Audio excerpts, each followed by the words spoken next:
আপনি কি কখনো ভেবে দেখেছেন পৃথিবীতে কত রকমের পশু আছে, কিভাবে তারা বেঁচে থাকে, কিভাবে আমাদের উপকারে আসে, কিভাবে প্রতিটি প্রাণী আলাদা অথচ সবাই নিখুঁতভাবে তৈরি?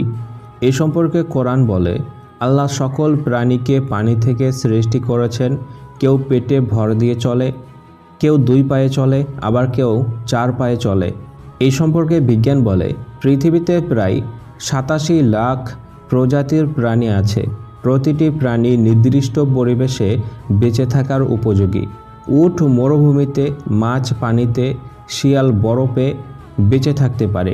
গরু ও ছাগল থেকে আমরা দুধ পাই, তাদের মাংস আমাদের খাদ্য হিসাবে কাজে লাগে। কোরআন এই সম্পর্কে বলেছে, গবাদি পশুর মধ্যে তোমাদের জন্য উপদেশ রয়েছে, তাদের দুধ তোমাদের জন্য পান করার মতো।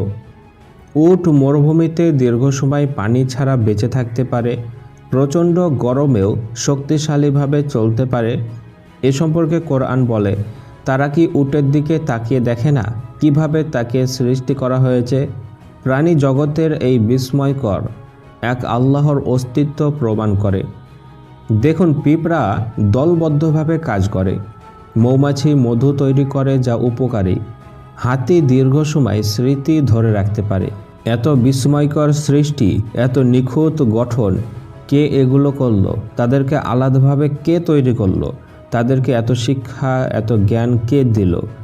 যদি তারা এমনি এমনি সৃষ্টি হতো, তাহলে তাদের এই জ্ঞান বুদ্ধি এবং তাদের আচরণ এগুলো আলাদা হতো না। নিশ্চয় তাদেরকে আলাদা করেছেন কোনো এক শক্তিশালী পরিচালক, যিনি এই সমস্ত কিছুকে পরিচালনা করেন। তিনার নাম কমেন্টে সবাই লিখে যাবেন।